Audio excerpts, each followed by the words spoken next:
Everyone, हम कर रहे हैं बीएड फर्स्ट ईयर का जो सेकंड पेपर है कंटेम्प्रेरी इंडिया एंड एजुकेशन, जिसकी हमने थर्ड यूनिट स्टार्ट की है।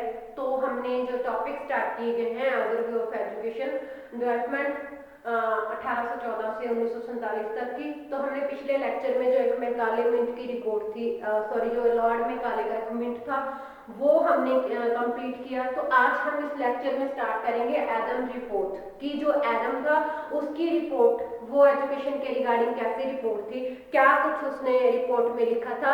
एडम था वो जो कौन था, इसका पूरा नाम, एडम का पूरा नाम था विलियम एडम। तो विलियम जो एडम था वो क्या था, वो एक ब्रिटिश पर्सन था जिसने एजुकेशन के रिगार्डिंग थी वो अपनी एक रिपोर्ट पेश की थी। एजुकेशन के सुधार के रिगार्डिंग एक रिपोर्ट थी वो दी थी। वो नियर अबाउट 27 ईयर्स तक, 27 ईयर तक, 27 साल भारत में रहा वो। तो इसने एजुकेशन के रिगार्डिंग बहुत सारी जो काम थे, बहुत सारे जो सुझाव थे वो दिए थे। 27 साल तक भारत में रहा था। उसका जो जन्म था विलियम एडम का, अगर हम बर्थडे की बात करें तो उसका जो जन्म था वो 1789 में,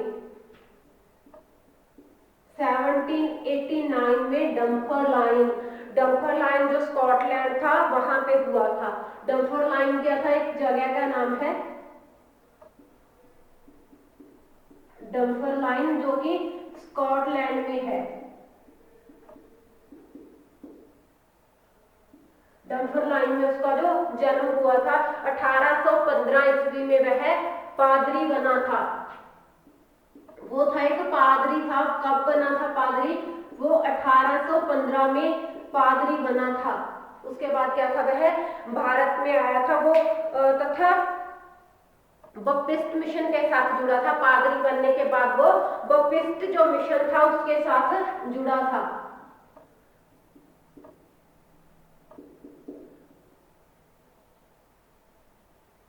बप्टिस्ट मिशन के साथ जुड़ा था।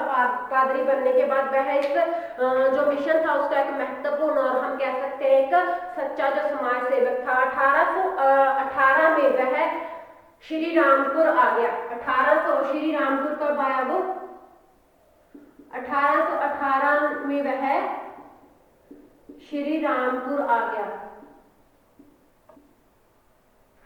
श्री रामपुर आया, वहां वह पत्रकारिता एवं शैक्षिक अध्ययन में भारत में जो एक समाज सेवा करना चाहता था, भारत की सेवा करना चाहता था पत्रकारिता एवं शैक्षिक पक्ष से, पत्रकारिता एवं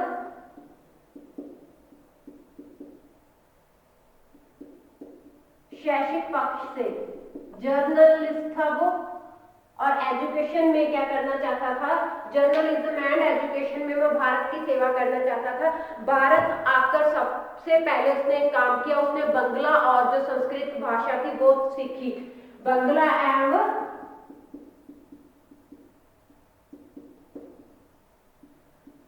संस्कृत जो भाषा थी, जो हमारी संस्कृत लैंग्वेज थी, सबसे पहले उसने वहां आकर ये सीखी ताकि वह अपना जो योगदान है वो पत्रकारिता एवं एजुकेशन में आराम से दे सके। यहाँ पर आकर उसने जो ब्रह्म समाज के संस्थापक थे राजा राम मोहन राय, राजा राम मोहन राय ब्रह्म समाज के संस्थापक कौन थे, ब्रह्म समाज के संस्थापक थे जो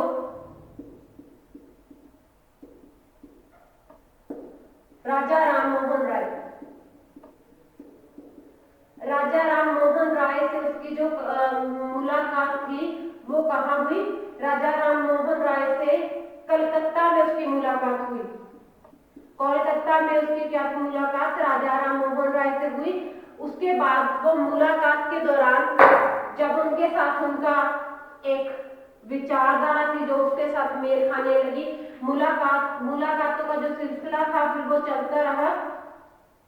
तो वो मोहन राय के जो राजा राम मोहन राय के थे जो विचार थे उनसे बहुत ही ज्यादा जो प्रभावित हुए। इसलिए उसने फिर क्या किया, वो अपना जो पादरी था, वो पादरी ने उसने अपने जो चर्च से संबंध थे वो तोड़ लिए थे।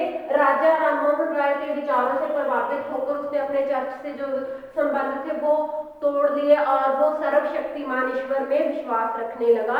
उसने सर्वशक्तिमान जो ईश्वर था उसी की जो उपासना थी, जो उसकी उपासना नहीं कह सकते, उसी में जो विश्वास किया कि जो चर्च में जाते हैं हम, जब गुरुद्वारे में जाते हैं, जब मंदिर में जाते हैं, तो वो ईश्वर है, वो सर्वशक्तिमान है, वो कहीं भी हो सकता है। इसलिए उसने जो पादरी का काम था वो छोड़ दिया कि सिर्फ चर्च में ही जो हम ईश्वर से मिल सकते हैं। उसने जो सर्वशक्तिमान का विचार था, सर्वशक्तिमान जो विश्वास था ईश्वर का, उसमें लग गया। आगे 20 जनवरी 1835 को 20 जनवरी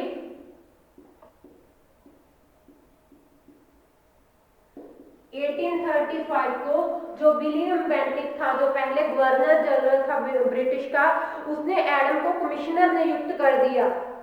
एडम को क्या किया उसने, 20 जनवरी 1935 को कमिश्नर नियुक्त किया गया, कमिश्नर नियुक्त किया गया एडम को। एडम 20 जनवरी 1835 को कमिश्नर नियुक्त हुए। किसने किए थे वो, विलियम बेंटिक ने इसको कमिश्नर नियुक्त कर दिया गया। उसने जो बंगाल की शैक्षिक व्यवस्था थी, बंगाल में जो एजुकेशन सिस्टम था उसके रिगार्डिंग उसको जो सुधार की आवश्यकता थी, तो एजुकेशन का जो फील्ड था वो जो एडम के अस्तित्व में आ गया। एडम के उत्तरदायित्व में उसने जो शैक्षिक सुधार की व्यवस्था थी वो करने के लिए विलियम बेंटिक ने कमिश्नर था एजुकेशन डिपार्टमेंट में, वो नियुक्त कर दिया गया। उनके आगे एक जो प्रस्ताव था वो पेश किया गया कि बंगाल में जो शिक्षा सुधार के लिए जो जो कदम उठाना चाहते हो आप उठा सकते हो। इस तरीके से 1835 में जो बंगाल की शैक्षिक व्यवस्था थी उसके सर्वेक्षण के लिए जब इन्हें कमिश्नर नियुक्त किया गया, तो उन्होंने जो अपनी रिपोर्ट थी या फिर जो उसका सर्वेक्षण का हो, अलग अलग तरीके से उसका सर्वेक्षण किया गया। उसने जो उसकी रिपोर्ट बनाई थी, एडम ने जो एजुकेशन के रिगार्डिंग रिपोर्ट बनाई थी, शिक्षा सुधार की जो रिपोर्ट थी,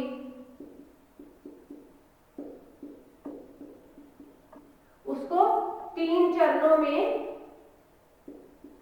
इसने व्यक्त किया। जब 3 चरणों में उसकी जो रिपोर्ट थी वो प्रस्तुत की गई। रिपोर्ट 3 चरणों में प्रस्तुत की। इसने अपनी रिपोर्ट पे अगर हम बात करें तो अलग अलग जो चरण थे, अलग अलग स्कूलों का अलग अलग तरीके से सर्वेक्षण किया, जो उनका जो सर्वे किया। उसने जो उसकी प्रथम 2 रिपोर्टें थी, उसने प्राथमिक और माध्यमिक शिक्षा से संबंधित जो स्कूल थे, मूल स्कूल अस्तित्व में थे, उसका सर्वेक्षण किया गया। जो फर्स्ट 2 रिपोर्ट थी, पहली 2 रिपोर्टों में, फर्स्ट 2 रिपोर्ट की अगर हम बात करें, फर्स्ट 2 रिपोर्ट्स में उसने जो स्कूल का सर्वेक्षण किया था, जो स्कूल का सर्वे किया था, वो थे प्राथमिक एवं माध्यमिक शिक्षा के संबंधित। क्या थे, प्राथमिक और माध्यमिक शिक्षा से संबंधित।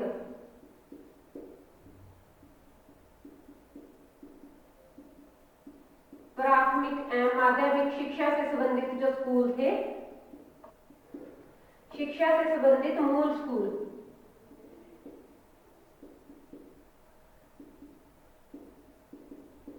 उनका जो सर्वेक्षण किया।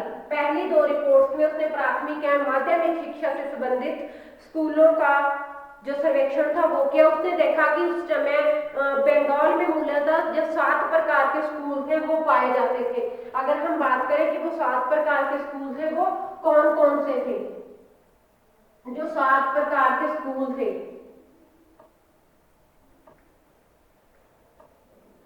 बंगाल में जिन स्कूलों का उन्होंने सर्वेक्षण किया था, जिन स्कूलों का उन्होंने सर्वे किया था, उन्होंने 7 कैटेगरी में बांट दिए गए थे कि जो बंगाल में कुल 7 कैटेगरी के वो स्कूल पाए जाते हैं। वो क्या थे, स्वदेशी जो प्राथमिक विद्यालय थे। अगर हम सबसे पहले बात करें तो वो थे स्वदेशी प्राथमिक स्कूल या फिर प्राथमिक विद्यालय। दूसरे नंबर के वो स्कूल थे मिशनरियों द्वारा संचालित।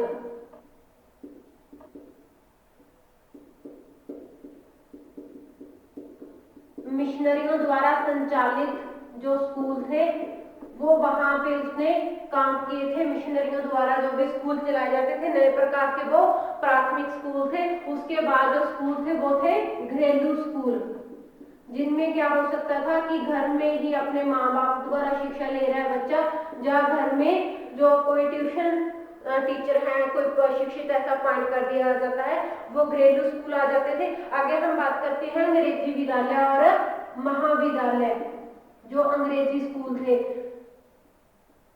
अंग्रेजी विद्यालय और महाविद्यालय, स्कूल एवं कॉलेज थे जो।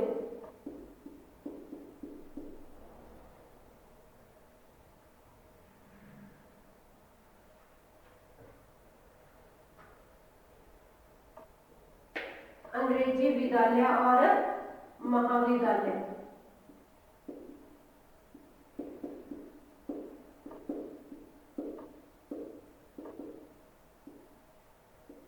तो पांचवें प्रकार के जो स्कूल थे वो थे मूल स्कूल, जो पहले वहां पे चल रहे थे स्पेशल गर्ल के लिए। तो मूल स्त्री विद्यालय, जो लड़कियों के लिए स्कूल बने हुए थे। बंगाल में काफी स्कूल थे जो वुमेन एजुकेशन के लिए बनाए गए थे। तो हम इसको क्या कहेंगे, मूल स्त्री विद्यालय।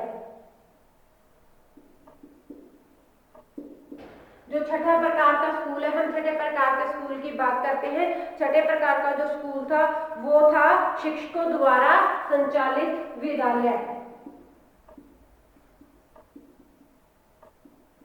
शिक्षकों द्वारा संचालित विद्यालय। और फिर एक जो सेवंथ स्कूल था वो कौन से थे, मदरसे थे। खास करके जो मुस्लिम समुदाय की जो एजुकेशन है वो प्रोवाइड कर रहे थे। तो इस प्रकार उसने ये 7 प्रकार के जो स्कूल थे, अपनी जो रिपोर्ट थी उसमें इन स्कूलों का जिक्र किया था।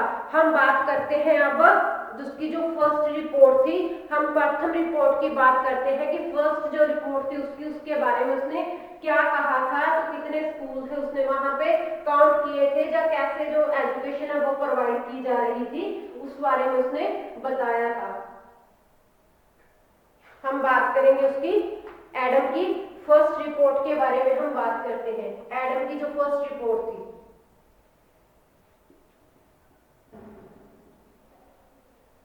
फर्स्ट रिपोर्ट ऑफ एडम, जो एडम ने फर्स्ट रिपोर्ट वहां पे दी थी। एडम द्वारा जो प्रथम रिपोर्ट दी गई थी वो 1835 में दी गई थी। फर्स्ट रिपोर्ट की अगर हम बात करते हैं वो 1835 में उसने जो स्कूल के रिगार्डिंग या फिर एजुकेशन के रिगार्डिंग थे वो आंकड़े पेश किए थे 1835 में। इसमें स्वदेशी स्कूलों के बारे में, जो फर्स्ट टाइप का स्कूल था, स्वदेशी जो स्कूल थे, प्राथमिक स्कूल थे या माध्यमिक स्कूल थे, इसके बारे में जो व्यापक सर्वेक्षण था वो उसने अपनी रिपोर्ट में पेश किया था। और उसकी जो पूर्व जो ये सर्वेक्षण था, जो सर्वे था, वो उसकी जो पूर्व रिपोर्टें थी या फिर जो घरेलू जो रिपोर्टें थी या फिर एजुकेशन डिपार्टमेंट की तरफ से जो सर्वे किया जाता था उन रिपोर्टों पर वो आधारित रिपोर्टें थी।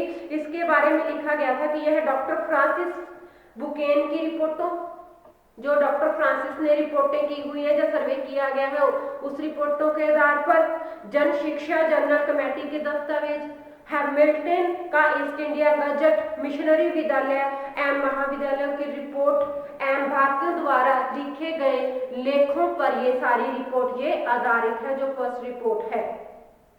एडम की रिपोर्ट जिसमें वर्णित है, इससे अभिप्राय यह है कि वह विद्यालय जो इसमें विद्यालय उसने स्वदेशी विद्यालय का सर्वे किया था कि वो ऐसे विद्यालय हैं जिनमें प्रारंभिक ज्ञान के बारे में जो अध्ययन करवाया जाता है, या जिनको फिर वो जो प्रारंभिक शिक्षा है वो वहां पे प्रदान की जाती है, और जिन्हें देशी लोगों के द्वारा शुरू किया गया, और जो देशी लोग हैं वहां के वही इनको चला रहे हैं।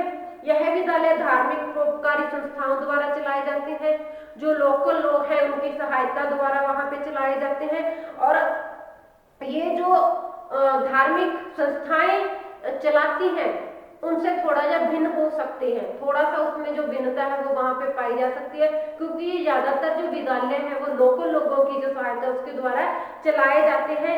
यह विद्यालय उन्होंने बहुत ही ज्यादा मात्रा में बताए हैं, उनके अनुसार कि बहुत जो ज्यादा मात्रा में ऐसे विद्यालय हैं वो पाए जाते हैं। तो ये दक्षिण प्रांत में पाए जाने वाले ग्रामीण विद्यालयों की अगर हम बात करें तो प्रत्येक विद्यालय में 1 रुपया मासिक व्यय होता है। 1 रुपया मासिक व्यय उन हर एक स्कूल में अगर बात करें तो उसका होता है। तो यह राशि 12 लाख जो रुपए हैं प्रति वर्ष से कुछ कम रही होगी, जितनी मात्रा में उन्होंने स्कूल काउंट किए हैं उसी हिसाब से जो उन्होंने राशि बनाई, तो उसने क्या किया कि यह राशि 12 लाख प्रति वर्ष से भी कुछ कम रहेगी। इसका अर्थ ये हुआ कि उस समय बंगाल में जो ऐसे विद्यालय थे, बंगाल तथा बिहार की बात की उसने, बंगाल तथा बिहार में जो ऐसे विद्यालय थे,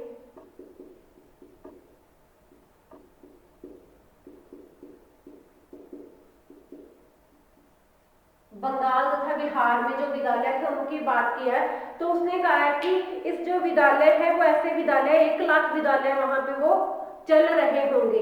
तो अगर हम बात करें उसकी जनसंख्या की, तो अगर उस समय उसकी जनसंख्या 4 करोड़ जो मान ली जाए, तब भी क्या था कि 400 लोगों के पीछे जो एक स्कूल वहां पे माना जा सकता है। तो इतनी बड़ी मात्रा में जो विद्यालय है वो बंगाल और बिहार में एट ए टाइम वहां पे उस समय चल रहे हैं। तो उसकी रिपोर्ट के अनुसार जो नरूला नायक ने अपने विचार प्रकट करते हुए कहा कि शिक्षा इतिहास के कुछ शोधकर्ताओं जिनके उन्होंने नाम लिए हैं, सर फिलिप खरटान जैसे विद्वान हैं, इस जो रिपोर्ट है इसको कल्पना या फिर वो एक कहानी मानते हैं, क्योंकि उन्होंने माना है कि इतनी बड़ी मात्रा में वहां पे स्कूल है वो कभी नहीं हो सकते, जितनी बड़ी मात्रा में अनुमान है जो एडम की फर्स्ट रिपोर्ट में दिया गया है वो उसको गलत मानते हैं। उसका जो तर्क है वो उनके अनुसार है कि इतनी बड़ी मात्रा में अगर विद्यालय हो तो कोई भी जो बच्चा है वो एजुकेशन के बिना नहीं रह सकता, तो वहां पे 100% जो लोग हैं वो पढ़े लिखे होने चाहिए। लेकिन कुछ जो अन्य विद्वान हैं, कुछ अन्य जो शोधकर्ता थे जैसे कि श्री R.V. पारुलेकर, तो उनका मानना था कि ये बात पॉसिबल हो सकती है। उन्होंने माना था कि हो सकता है कि बंगाल और बिहार में जो विद्यालयों की संख्या रिपोर्ट में पेश की गई है वो उतनी हो। उनका जो तर्क था वो दोनों जो विद्वान थे या दोनों तरफ के जो विद्वान थे उन्होंने जो विद्यालय के अर्थ लिए थे वो विद्यालय के अर्थों के अकॉर्डिंग थे।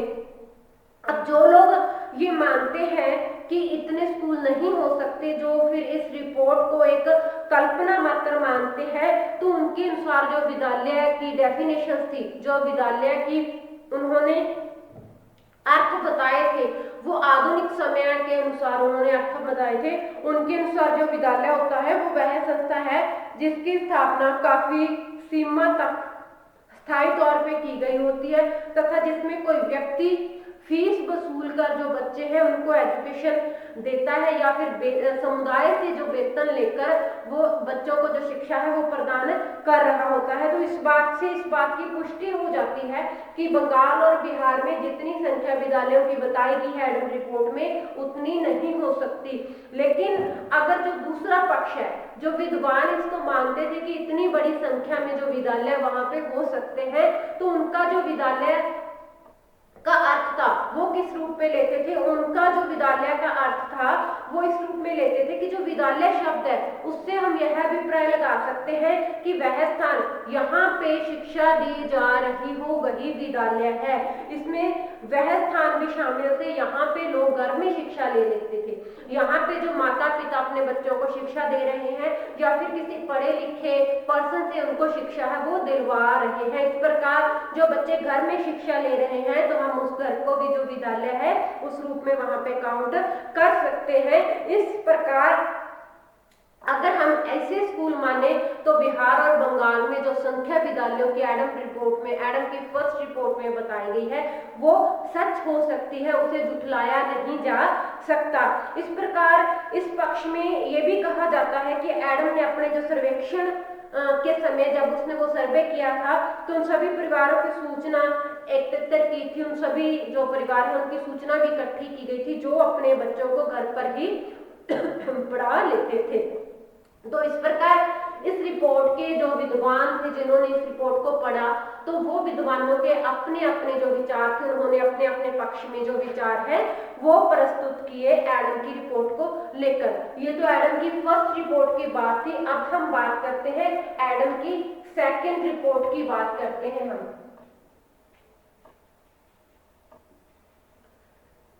जो एडम की सेकंड रिपोर्ट थी उसमें उसने एजुकेशन के सुधार के रिगार्डिंग क्या बात करी, तो उसने जो अपनी द्वितीय जो रिपोर्ट थी तो उसके बारे में हम बात करें तो सबसे पहले हम बात करेंगे कि ये 1838 की,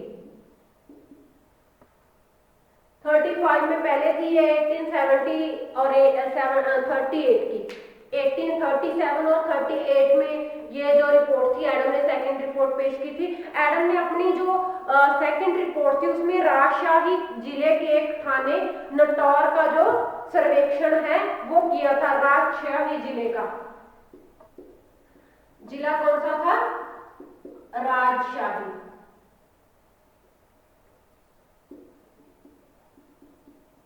राजशाही जिले का जो एक थाना था नटौर, एक थाना नटौर था राजशाही जिले का। थाने नटौर का जो सर्वेक्षण था वो किया था। वो सर्वेक्षण उसने बड़ी, हम मान सकते हैं कि बड़ी गंभीरता से किया था। बड़े उसका एक एक जो पॉइंट था वो चेक करके वहां पे उसने नटौर का जो सर्वेक्षण था वो किया था। उसके पीछे उसका उद्देश्य था शिक्षा संबंधी जो भी वहां पे समस्याएं थी उसे खोजना और उस समस्या को वो कैसे वहां पे हल कर सकते हैं उसके बारे में जानकारी रखना था। अगर हम बात करें वहां की जनसंख्या की तो वहां पे टोटल जनसंख्या कितनी थी? वहां पे टोटल जनसंख्या थी 1,95,296। वहां पे कुल जनसंख्या थी जो टोटल पॉपुलेशन वहां की थी 1,95,296 जो टोटल जनसंख्या थी, जिसमें मुस्लिम समुदाय के लोग थे 1,29,640। 1,29,640 थे मुस्लिम समुदाय के लोग वहां पे रहते थे। अगर हम हिंदू समुदाय की बात करें तो हिंदू समुदाय के कुल 65,656 लोग वहां पे थे। 65,656 जो लोग थे वो वहां पे हिंदू समुदाय से संबंध रखने वाले लोग वहां पे थे। तो सारी जनसंख्या का इन्होंने जो सर्वेक्षण था वो हम ये मान सकते हैं कि घर घर जाकर वो सर्वे करने वाली बात थी। यहाँ पे इतनी गंभीरता से इन्होंने वो सर्वे था वो इकट्ठा वहां पे किया था, कितने वहां पे जो जनसंख्या है कि कितने साल के लोग रहते हैं। तो इस प्रकार उन्होंने हर एक जो सर्वेक्षण था वो बहुत ही गंभीरता से लिया था। अगर हम बात करते हैं जनसंख्या का जो इसने सर्वेक्षण किया था वो था सबसे पहले 55 वर्ष से कम आयु के जो लोग थे, 55 वर्ष से कम आयु के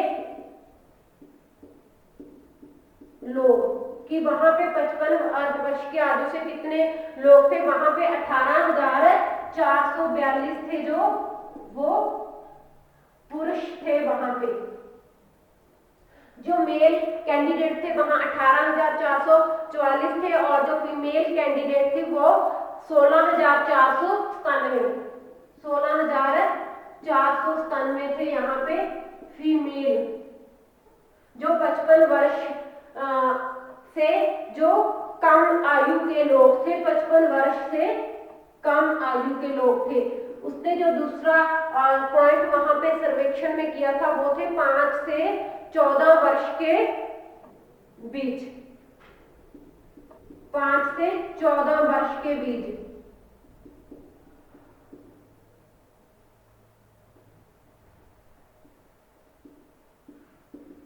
वर्ष के कितने लोग थे जिनकी आयु 5 से लेकर 14 साल तक थी? वो थे 22,637। वहां पे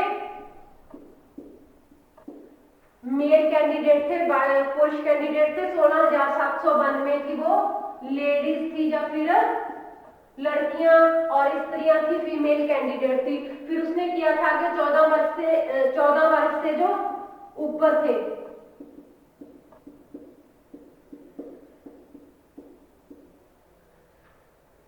14 वर्ष से जो ऊपर लोग थे वो थे, ये यहाँ पे 55 वर्ष से अधिक आयु के लोग थे। जो 55 वर्ष से अधिक आयु के लोग थे, यहाँ से 14 वर्ष से ऊपर के लोग जो 55 वर्ष तक हो सकते हैं वो थे 59500, 59,500 वो मेल कैंडिडेट थे और 61,428 की जो वो फीमेल कैंडिडेट थे। तो उन्होंने इन जनसंख्या का जो सर्वे किया था तो ये टोटल जनसंख्या थी वहां पे उस टाइम 1,95,296 थी। तो फिर इसने जो एजुकेशन के रिगार्डिंग इनका वहां पे सर्वेक्षण किया। एडम ने वहां पे 262 विद्यार्थियों वाले केवल 27 प्राथमिक विद्यालय थे। एडम के अनुसार वहां पे जो विद्यालय थे वो 27 प्राथमिक विद्यालय, वहां पे हम बात करते हैं अब विद्यालय की, 27 जो प्राथमिक विद्यालय थे। इस जनसंख्या के अकॉर्डिंग उन्होंने जो विद्यालय थे वहां पे, विद्यालय हम बात करेंगे पहले तो यहाँ पे हम लिखते हैं विद्यालय, यहाँ पे हम लिखते हैं विद्यार्थी। प्राथमिक विद्यालय थे जो सबसे पहले 262 शिक्षार्थी थे, वहां पे 27 प्राथमिक विद्यालय थे, 27 प्राथमिक विद्यालय थे वहां पे, और 262 जो विद्यार्थी थे, 262 विद्यार्थी वाले प्राथमिक विद्यालय थे वहां पर, और जिनमें से 10 विद्यालय बंगाली शिक्षा से संबंधित थे। 10 विद्यालय थे वो बंगाली भाषा से थे या फिर बंगाली शिक्षा से संबंधित थे। इन 27 में से अगर हम बात करें 4 फारसी विद्यालय थे और 11 थे वो अरबी। 4 फारसी विद्यालय, 4 थे वो फारसी विद्यालय, 11 थे अरबी विद्यालय। यहाँ पे अरबी भाषा के जरिए थे वो एजुकेशन दी जाती थी, तथा 2 बंगाली व फारसी विद्यालय थे, जिनमें बंगाली और जो फारसी विद्यालय दोनों की जो एजुकेशन वहां पे दी जाती थी। बंगाली और फारसी वो दोनों थे, बंगाली प्लस में फारसी, यहाँ पे वो दोनों की जो एजुकेशन थी वो प्रोवाइड की जाती थी। इसके अतिरिक्त 1582 थे वो जो ऐसे परिवार थे जो व्यक्तिगत स्तर पर ही जो अपने बच्चों को एजुकेशन दे रहे थे। 1582 जो परिवार थे जो अपने घर पर जो एजुकेशन दे रहे थे, कितने बच्चे थे वहां पे 2342 बच्चे थे। परिवार 2342 बच्चों को जो विद्यार्थियों को घर पर एजुकेशन दे रहे थे, घर पर शिक्षा है वो प्रदान कर रहे थे।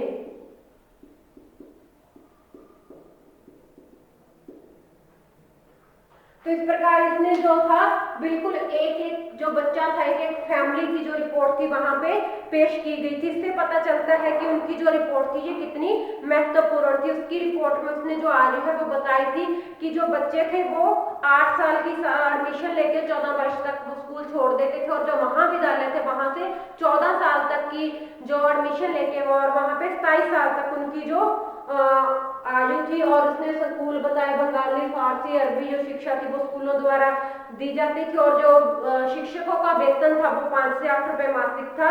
बड़े बड़े घरों के जो लोग थे जिम्मेदार, वो अपने बच्चों को खुद ही एजुकेशन वहां पे दे देते थे, और स्कूलों में भोजन और जो आवास की व्यवस्था भी वहां पे की जाती थी। तो ये हमारा टॉपिक था एडम रिपोर्ट फर्स्ट और सेकंड। नेक्स्ट